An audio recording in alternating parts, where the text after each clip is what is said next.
Ngifunda incwadi yevangeli ngokaLuka isahluko sokuqala. Soyifunda ngize ngiyovala kwisahluko sama-24. 24. Isahluko sokuqala sifundeka kanje. Njengokuba abaningi bezamile ukulanda ngokuhlelekileyo ngalezo zindaba ezigcwaliseke phakathi kwethu, njengalokhu basinika zona labo ababekhona kwasekuqaleni bezibonela ngamehlo futhi beyizikhonzi zezwi, nami ngizwa kufanele, njengalokhu ngizihlolisisile ngokucophelela zonke izinto kusukela ekuqaleni, ukuba ngikulobele ngokuhlelekile Theofulu odumileyo, ukuze wazi ukuqiniseka kwalezo zindaba ezifundisiweyo. Kwakukhona emihleni kaHerode inkosi yaseJudeya umpristi othile, ogama lakhe nguZakhariya, esigabeni sika-Abiya, nomkakhe engowamadodakazi ka-Aroni, igama lakhe ngu-Elizabethe. Babelungile bobabili phambi kaNkulunkulu, behamba ngayo yonke imiyalo nezimiso zenkosi, bengasoleki. Kepha babenganabantwana, ngokuba u-Elizabethe wayeyinyumba, futhi bobabili basebekhulile. Kwathi-ke uZakhariya enza umsebenzi wakhe wobupristi phambi kaNkulunkulu, njengokuhlela kwesikhathi sesigaba ayekuso ngokomthetho wobupristi. Waba nguye owadliwa wunkatho ukuba angene ethempelini lenkosi azoshisa impepho.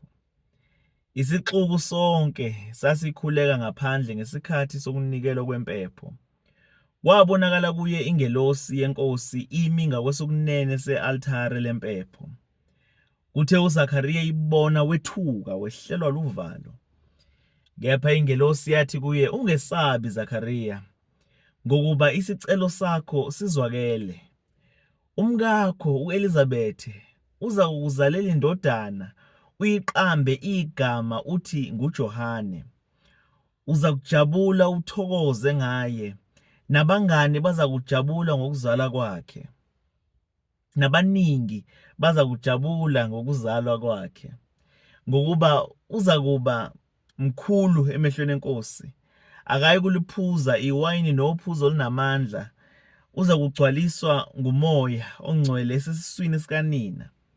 Uyakuphendulela abaningi kubantu bakwa-Israyeli enkosini uNkulunkulu wabo. Uyakuhamba phambi kwayo enomoya namandla ka-Eliya, ukuphendula izinhliziyo zawoyise, babuyisane nabantwana abangalaleliyo, babe nokuqonda kwabalungileyo, ukulungiselela inkosi isizwe esilungiselweyo ukufika kwayo." UZakhariya wathi engelosini, "Ngiyakukwazi ngani lokhu na? Sengiyindoda endala, nomkami usekhule kakhulu." Ingelosi yaphendula yathi kuye, "NginguGabriyeli mina, omi phambi kaNkulunkulu, ngithunyiwe ukuba ngikhulume nawe, nokuba ngikubikele lezi zindaba ezinhle. Wena-ke uzakuba yisimungulu, ungakwazi ukukhuluma kuze kube usuku okwenzeka ngalo lokhu, ngokuba ukholwanga amazwi ami aza kugcwaliseka ngesikhathi sawo." Abantu babemlindele uZakhariya nokho bamangala ngokulibala kwakhe ethempelini. Esephumile kakwazanga ukukhuluma kubo. Bakhanyelwa ukuthi ubona umbono ethempelini. Wayelokhu ekhuluma ngezandla. Wahlala-ke eyisimungulu. Kwathi seziphelile izinsuku zokukhonza kwakhe, wahamba wayekhaya. Emva kwalezo zinsuku u-Elizabethe umkakhe wakhulelwa. Wazifihla izinyanga eziyisihlanu ethi, "Inkosi yenze kanje kumina emihleni engibheke ngayo ngomusa ukuba ilisuse ihlazo lami phakathi kwabantu." Ngenyanga yesithupha, ingelosi uGabriyeli yathunywa nguNkulunkulu emzini eGalile okuthiwa yiNazaretha, entombini eyayithenjiswe umendo yindoda enguJosefa wendlu kaDavide. Igama lentombi kwakunguMariya. Seyifikile yasondela ingelosi lapho ayekhona. Yathi kuye, wena uphiwe umusa, iNkosi inawe, ubusisiwe esifazaneni. Kepha yena wethuka lapho ezwa izwi layo, wazindla ngokuthi kungaba kubingelela kuni lokhu. Ingelosi yathi kuye, ungesabi Mariya, ngokuba ufumene umusa kuNkulunkulu. Uza kukhulelwa, uzale indodana, uyiqambe igama uthi nguJesu. Yena uyakuba mkhulu, abizwe ngokuthi yindodana yoPhezukonke. iNkosi uNkulunkulu iyakumnika isihlalo sobukhosi sikayise uDavide. Uyakubusa phezu kwendlu kaJakobe kuze kube phakade, nombuso wakhe awuyi kukuphela. UMariya wathi engelosini, kuyokwenzeka kanjani lokhu, njengokuba ngingayazi indoda na? Ingelosi yaphendula yathi kuye, uMoya oNgcwele uzakuza phezu kwakho, amandla oPhezukonke akusibekele. Ngakho-ke lo ongcwele ozakuzalwa uzakubizwa ngokuthi yindodana kaNkulunkulu. Phela u-Elizabethe isihlobo sakho, obekuthiwa uyinyumba, naye ukhulelwe indodana esemdala. Le yinyanga yakhe yesithupha, ngokuba akukho lutho olungenzeke kuNkulunkulu. UMariya wathi, ngiyincekukazi yeNkosi, makwenzeke kimi njengezwi lakho. Engelosi yemuka kuye. Ngalezo zinsuku uMariya wasuka waya ngokushesha kwelezintaba emzini wakwaJuda. Wangena endlini kaZakhariya wambingelela u-Elizabeth. Kwathi kuba u-Elizabeth ezwe uMariya ebingelela, umntwana wagxuma esiswini sakhe. U-Elizabeth wagcwala uMoya oNgcwele, wamemeza ngezwi elikhulu wathi, ubusisiwe wena esifazaneni, sibusisiwe nesithelo sesisu sakho. Kwenzeka kanjani lokhu kimi ukuba ngihanjelwe ngunina wenkosi yami na? Ngokuba kuthe lapho izwi lokubingelela kwakho lifike ezindlebeni zami, umntwana wagxuma ngokujabula esiswini sami.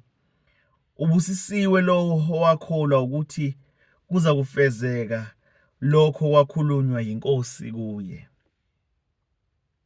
Wayesethi uMariya, umphefumulo wami uyayitusa iNkosi, nomoya wami uyathokoza uNkulunkulu umsindisi wami, ngokuba ubhekile ubuphansi bencekazi yakhe. Kusukela manje izizukulwane zonke ziyakuthi ngibusisiwe, ngokuba uSomandla ungenzela izinto ezinkulu, igama lakhe lingcwele.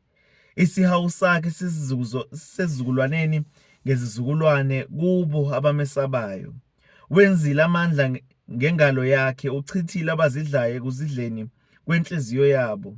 Uwisile amakhosi ezihlalweni, uphakamisile abantukazana. Usuthisile abalambileyo ngezinto ezinhle, abacebileyo wabahambisa bevathazela. Uyisizile inceku yakhe u-Israyeli ukuze akhumbule isihawu, njengalokhu akhuluma kokhokho bethu Abrahama nolibo lwakhe kuze kube phakade. uMariya wahlala naye cishe izinyanga ezintathu, wayesebuyele ekhaya. Safika-ke isikhathi sika-Elizabeth sokuba belethe, wazala indodana. Abakhelene naye nezihlobo zakhe bezwa ukuthi iNkosi imenzele isihawu esikhulu, bathokoza naye. Kwathi ngosuku lwesishiyagalombili beza ukuzosoka umntwana, bamqamba ngegama likayise uZakhariya. Unina wayesephendula ethi, "Cha, uza kuthiwa nguJohane." Bathi kuye, "Awukho noyedwa emndenini wakini obizwa ngalelo gama." Bakhuluma ngezandla noyise ukuthi ufuna ukumqamba ngaliphi. Wacela isileti waloba wathi, "nguJohane igama lakhe." Bamangala bonke. Khona manjalo wavuleka umlomo wakhe nolimi lwakhe lwathumbuluka. Wayesekhuluma edumisa uNkulunkulu. Bonke abakhelene nabo behlelwa ngokwesaba. Bakhuluma ngazo zonke lezo zindaba kulo lonke lezintaba eJudiya. Nabo bonke abazizwayo bazigcina ezinhliziyweni zabo bethi, ingabe uyakuba yini lo mntwana na? Ngokuba impela isandla seNkosi sinaye. UZakhariya uyise wagcwala uMoya oNgcwele waprofetha wathi, mayibongwe iNkosi, uNkulunkulu ka-Israyeli, ngokuba ibahambela abantu bayo yabahlenga.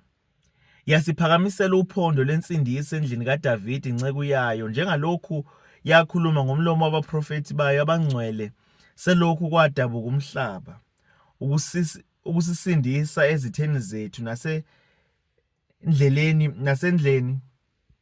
nasesandleni sabo bonke abasizondayo, ukwenzela okhokho bethu isihawu, nokukhumbula isivumelwano sayo esingcwele, isifungo eyasifunga kubaba u-Abrahama, ukusinika ukuba sikhululwe esandleni sezitha zethu, siyikhonze singenakwesaba, ngobungcwele nangokulunga phambi kwayo zonke izinsuku zethu.